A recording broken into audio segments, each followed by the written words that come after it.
Bienvenidos a Expreso de Oriente, soy Gabriel Colchen y esto es lo que veremos hoy. En la Franja de Gaza, el cese del fuego es cada vez más débil, especialmente después de que Benjamin Netanyahu ordenara poderosos ataques contra el enclave palestino. Ambas partes se han acusado sistemáticamente de violar el acuerdo de cese, mientras la cuestión de la búsqueda de los cuerpos de rehenes en medio de las confrontaciones sigue siendo un punto de discordia. Tenemos reporte desde el terreno. En Cisjordania ocupada tampoco hay tregua. Los palestinos que recogen aceitunas se enfrentan a episodios particularmente violentos por los ataques de los colonos israelíes que buscan expulsarlos de su tierra y destruir los olivos. Y en Turquía, el PKK anunció la retirada de sus combatientes de Turquía. El grupo da más pasos hacia su desarme, pero espera mayores esfuerzos del gobierno turco para cumplir el objetivo. Nos informa nuestro corresponsal en Estambul. Empezamos en la Franja de Gaza, donde el alto el fuego pende de un hilo. Israel acusó nuevamente a Hamas de violar el acuerdo y ordenó ataques masivos contra el enclave. Estos ataques golpearon la ciudad de Gaza y otras áreas y dejaron varios muertos. Israel culpó a Hamas de demorarse a propósito en la entrega de los cuerpos de rehenes. Se estima que alrededor de 10 aún deben ser regresados. Por su parte, Hamas acusó a Israel de buscar excusas para retomar los combates y les culpó de dificultar la entrada de excavadoras y equipos para remover los escombros y de impedir el acceso a las áreas claves para buscar los cuerpos. En los últimos días, Israel permitió la entrada a Gaza a una misión de la Cruz Roja y un equipo egipto para supervisar y apoyar a Hamas en la búsqueda de los cadáveres. Rami Abu Jamous, periodista independiente en la Franja de Gaza, nos explica. La Croix-Rouge, parce que c'est toujours le médiateur, que ce soit pour les échanges des prisonniers. La Cruz Roja siempre es el mediador, que sea para los intercambios de prisioneros o de cuerpos. Esta vez también había una misión egipcia, porque necesitaban equipos como excavadoras, camiones y bulldozers, porque no hay en Gaza. Los egipcios los hicieron pasar y por eso aceptaron que los egipcios y la Cruz Roja participaran en la búsqueda. El procedimiento es que el brazo armado de Hamas da de forma más o menos precisa las coordenadas GPS del lugar donde están los restos que han sido enterrados. Y la Cruz Roja y el equipo egipcio excavan para encontrar los cuerpos. A veces están en lo que llamamos la zona roja, detrás de la línea amarilla, una zona a la que los israelíes dicen que no podemos tener acceso. Rami también analiza por qué las operaciones de búsqueda de cuerpos palestinos representan un desafío y por qué es tan difícil saber cuántas personas realmente están bajo los escombros. Concernant malheureusement le nombre de disparus, c'est que Sobre el número de desaparecidos, el problema es que no sabemos quiénes están bajo los escombros y quiénes están desaparecidos. Por lo general, no se sabe si las personas que decidieron quedarse en sus casas y se negaron a evacuar fueron detenidas, capturadas o asesinadas por los israelíes, si fueron bombardeadas o si están bajo los escombros. sont toujours sur les décombres parce que tout est détruit et surtout pendant cette guerre-là, l'occupation, ils n'ont pas. Durante la guerra, el ejército de ocupación no ha comunicado sobre la gente que ha detenido. Es como un secuestro. Normalmente, cuando detienen a un palestino, lo comunican a la Cruz Roja y la Cruz Roja lo comunica a las familias para que sepan quién está en cuál cárcel. Pero esta vez no es así. No sabemos en qué prisión están las personas que fueron detenidas por Israel en esta guerra. Cuando sale uno de los prisioneros, las familias se comunican entre ellas y los que son liberados pueden decir quién estaba en su celda y si aún sigue vivo y en qué estado de salud está. En disant dans ma cellule il y avait telle personne avec moi, il est toujours vivant ou bien dans quel état de santé il est. Mais en même temps, il y a toujours des gens que sont des dépouilles qui sont sous les décombres. Pero al mismo tiempo aún hay cuerpos bajo los escombros y se sabe según los barrios que fueron bombardeados y la gente que estaba en ese momento. Cuando una casa fue alcanzada hay una familia y a veces pueden ser decenas o cientos de personas que quedaron bajo los escombros. Sur les décombres, c'est écrit ici, CJ. A veces incluso encontramos sobre las ruinas escritos aquí yace esta o esta persona. Desafortunadamente los equipos que hay en Gaza no permiten sacar a la gente debajo de los escombros porque Israel ha prohibido la entrada de los vehículos que pueden hacer este tipo de trabajo. y los camiones que entraron se dedican solo a buscar cuerpos israelíes, pero no a buscar a los palestinos. Quelques camions juste pour la recherche des dépouilles des Israéliens et même pas pour les Palestiniens. Finalmente describe el temor de los gazatíes a que se retome la guerra ante un cese del fuego tan frágil. Desafortunadamente, nosotros los palestinos vivimos en la incertidumbre de saber si la guerra va a retornar, la incertidumbre de saber si va a haber ayuda humanitaria y si va a seguir fluyendo, la incertidumbre de saber si va a haber más bombardeos.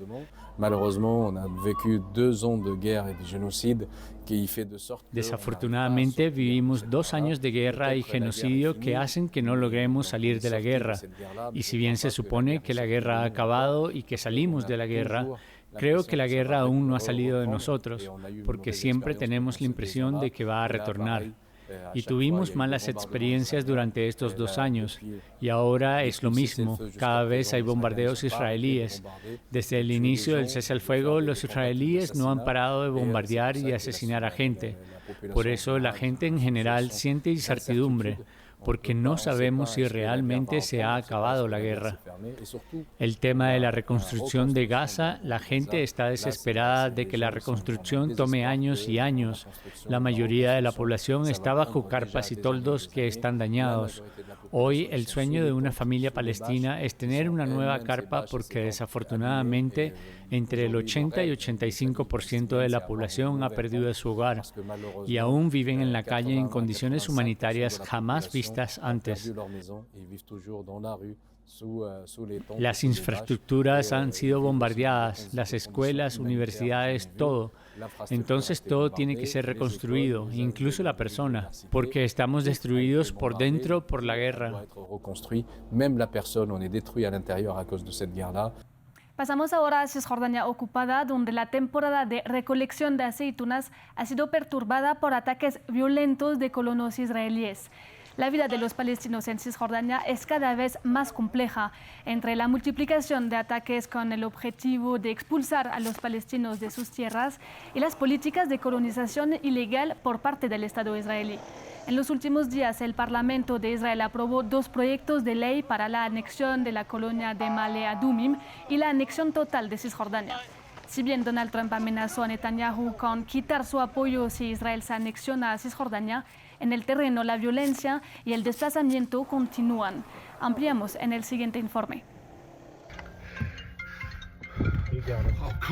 Afaf Abu Alia estaba recogiendo olivas con sus nietos cerca de la aldea de Turmus Sayyah, en Cisjordania ocupada, cuando fue atacada por colonos. Este es uno de los videos que se volvió viral en las redes sociales debido a la violencia del ataque. Estábamos recogiendo olivas, entonces pasó un vehículo, siguió su camino y una mujer empezó a gritar: ¡Colonos! Miré a mi alrededor y vi a unos 20 colonos que empezaron a golpearme en la cabeza. Caí al suelo y no sentía nada. Continuaron golpeándome, no veía nada. Después llegaron 2 personas y me llevaron. Este ataque no es un incidente aislado. La Oficina de Asuntos Humanitarios de la ONU ya ha registrado más de 1.200 ataques de colonos israelíes en Cisjordania ocupada este año. Los colonos israelíes también destruyen los olivos, un arraigado símbolo de la importancia de la tierra para los palestinos. Vivo en esta casa desde hace unos 50 años. Debido al aumento de los ataques de los colonos contra mi casa, me he visto obligado a instalar alambradas como esta para proteger mi hogar y a mis hijos. Tenía 370 olivos, ahora solo me quedan 20. Antes producía 50 bidones de aceite, hoy solo produzco 1 o 1,5. Es todo lo que me queda de mis tierras tras la destrucción causada por los judíos. El sector de los olivos es primordial para la economía palestina, según el Ministerio de Agricultura de la Autoridad Palestina. Representa alrededor del 8% del PIB y más de 60.000 puestos de trabajo. Según el ministerio, más de 15.000 árboles han sido destruidos en el último año. Vamos a Turquía, donde el Partido de los Trabajadores del Kurdistán, o PKK, anunció el retiro de sus combatientes del país hacia el norte de Irak. Si bien solo tiene cientos de unidades armadas allí, es un nuevo paso dentro del proceso de paz más amplio que empezó con Turquía. El PKK, fundado en 1978, anunció en mayo pasado que dejaría la lucha armada y llamó al gobierno turco a dar pasos hacia la comunidad kurda de Turquía. Si bien el director de comunicaciones del presidente Recep Tayyip Erdogan acogió con satisfacción este anuncio, aún no se han visto medidas concretas por parte del gobierno turco para materializarlo. Nuestro corresponsal en Turquía, Adrià Rocha, nos amplía con este informe. La decisión de esta semana de la guerrilla kurda del Partido de los Trabajadores del Kurdistán, el PKK, de salirse completamente de dentro de las fronteras de Turquía responde más a una decisión simbólica y de presión contra el gobierno turco que no una medida y un paso real en este histórico proceso de paz que están teniendo lugar ahora mismo desde hace casi un año entre el PKK y el gobierno de Turquía. Es simbólico sobre todo porque el PKK desde hace ya casi una década no tiene apenas presencia ni importancia dentro de Turquía y es de presión sobre todo porque en este proceso de paz tan solo la guerrilla ha tomado pasos adelante para continuar con este proceso que de momento está siendo vivido con mucho secretismo y con más sombras que luces. Desde el inicio de este proceso, en febrero de este año hasta hoy, el PKK ha anunciado su futura disolución, la renuncia a la lucha armada y también ha empezado un proceso de momento corto y relativamente simbólico de entrega y quema de armas. Por su parte, el gobierno turco no ha ofrecido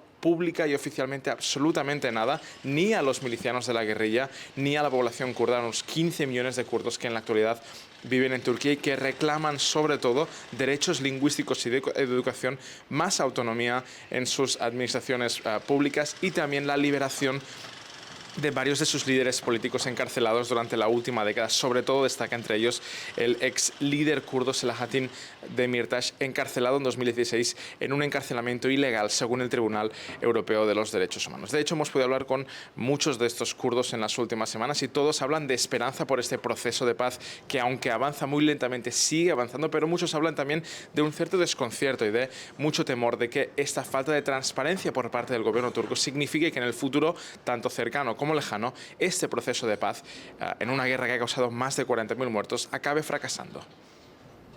Llegamos hacia el final de esta edición de Expreso de Oriente. Muchas gracias por acompañarnos y sigan con nosotros.